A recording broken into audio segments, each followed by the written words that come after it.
There's a sense somehow that when you become spiritual, you're going to lose that edge of differentiation of who you really are.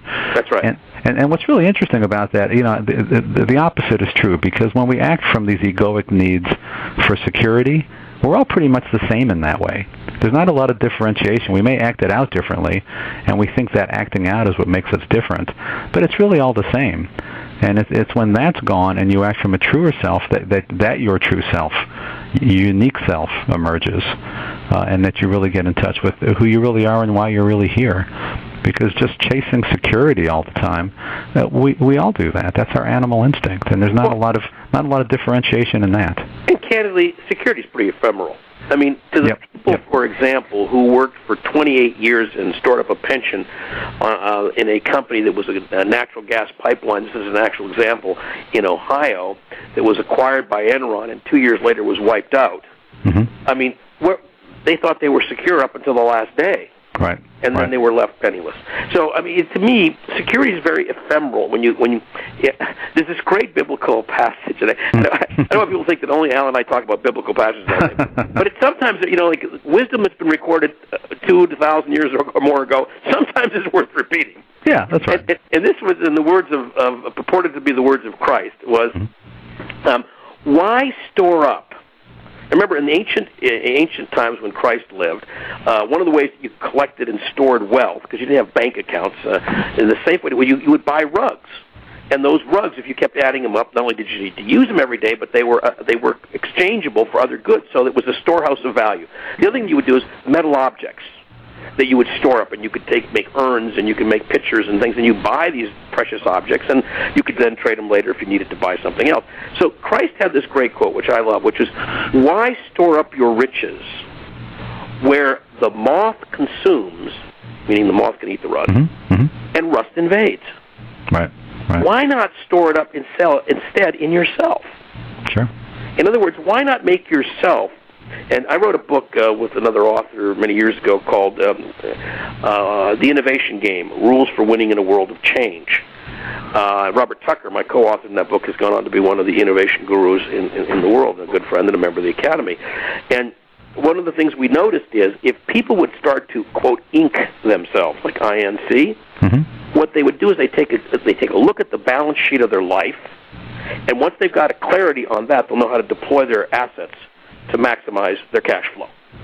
And what always was missing for people when we would do this exercise for them is they didn't start at the deep level that you and I are having this conversation today.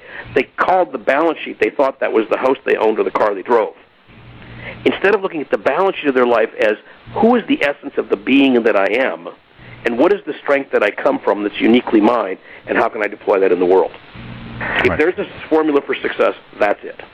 Yeah, and again, I'm sorry, Stu. No, I was going to chime in and say, when you talk about security, if we're really, as being illusory, and defining it in material terms, isn't really security simply like a freedom from worry and a sense of peace that once we get beyond, just having the roof over our head, food on the table, like the bare subsistence, clothes on the back, the bare subsistence of survival, in that sense, isn't security really our deeper connection with something that all that is, that we can rest in no matter what? Which I guess it goes back to the Jesus quote. Yeah, and there's that's kind of Maslow's hierarchies of needs. Right. Is kind of what you're alluding to there. I mean, there's nothing wrong with physical security. It's good to have physical security, and but it's a basis in order to do something from. It's not an end in itself. It's simply the foundation from which you can act at a higher level. Right. But Go ahead. Right. I didn't mean to interrupt. Go ahead. No, it's okay. No, my point is, I was going to just interject there, Al. So it's not only how you can interact at that higher level. It's now it's at that place in your side where you know who you are. There's this great definition of humility by Aristotle, and I urge everybody in the workplace to remember this. True humility, according to Aquinas, Sir Thomas Aquinas. Right. The true definition of humility is thinking you are no more and fearing you are no less. In other words, be accurate. Who are you? If you start out with the misperception that you're a physical being attempting to have a spiritual experience occasionally, you will fail. Because that's not who you are at core level, as you correctly pointed out at the beginning of this call, Al. You are a spiritual being having a physical experience. From that awareness, now take stock of the balance sheet of who you are. Some of us are very personable. Some of us aren't. Some of us are loquacious. Some of us aren't. Some of us are readers. Some of us aren't. Some of us are salesmen. Some of us aren't. So it doesn't matter what your balance sheet looks like. There's an optimization for you that's available that turns that into cash flow and security when you know yourself and when you keep storing up the wealth of that information every day. So I would urge people to store up that wealth by reading books like Alan's, and many of the books you quote in there, Alan, are long-time favorites of mine. One I don't think I saw in there, by the way. Did you quote Eric Butterworth, Spiritual Economics? I did not. I didn't think so. And there's one for people, it's a classic, which talks about basically spiritual economics, meaning the ability to make money from a spiritual dimension or reality or awareness. There's a lot of these classics, and I noticed, by the way, you've got a good friend of mine from many, many years back, since the first book she wrote, you quoted from her second one. Their first book was called Jesus CEO. Sure. Lurie Beth Jones. Yeah, you bet. And what she said is, if you want to take a spiritual tradition and look at how it makes for good business sense, she took the model of Jesus Christ. I gave the one earlier today on Mother Teresa.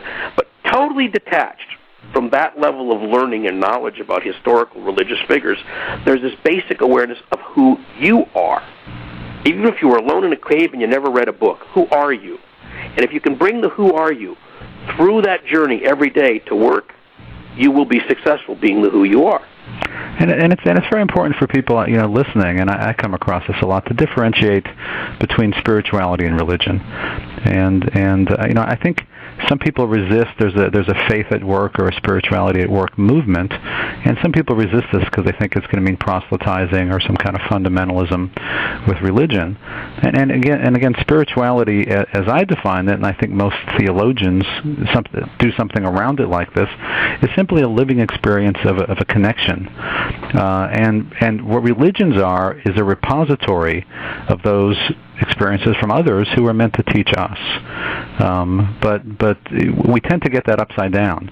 We tend to think that spirituality and faith flow from religion, where religion is simply a repository for those experiences that other people have had that are meant to illuminate us and help guide us.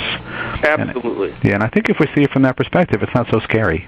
Well, I just like to declare for anybody listening that I am a Christian, Buddhist, Hindu with a profound appreciation of Hebraic wisdom and tradition. You and me, amen, brother. You and me both. Probably a few of the things I could throw in there. That's because spirituality is I think it was Aldous Huxley wrote, but perennial wisdom. Spirituality is about knowing that there is this other thing, and I would explain it this way. People walking the earth today think that they are Homo sapiens. That's actually not true, because Homo sapiens doesn't really exist as human form anymore. Right.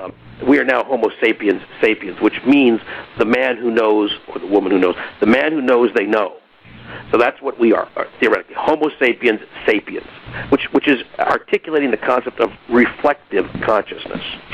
But in fact, that species, Homo sapiens sapiens, is now dying off, like the 30-plus precursor species to humans died off, just the way Artie died off 4 million years ago and Lucy died off 1,000,004 years ago.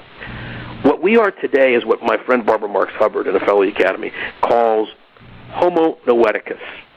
Beautiful. The man who knows. And what she defines Homo noeticus, and these are my words, but it's summarizing her belief, is we are the man who knows they know, and what we know is that we are one.